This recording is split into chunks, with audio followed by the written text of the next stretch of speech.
Hi, my name is Allison. I'm from Laguna Hills, California. I'm 36 years old and a nurse practitioner here at CosmetiCare. I received my training at California State University, Fullerton.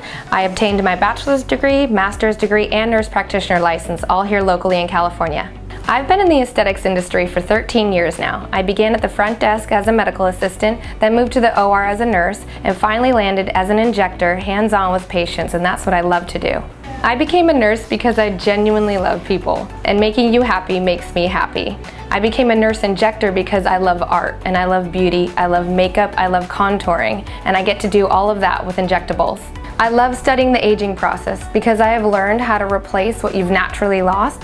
That way you still look very beautiful, youthful, radiant, and natural the entire time. Being in the cosmetic industry for 13 years, I've had the ability to see Botox originally come out for aesthetics, and we used to do injectables with collagen only. It has come so far in the last 13 years. Every patient has different goals and different needs, and I love finding out what that is with you so that you can feel more confident. So come see me at CosmetiCare so I can make you look fresh, young, and beautiful.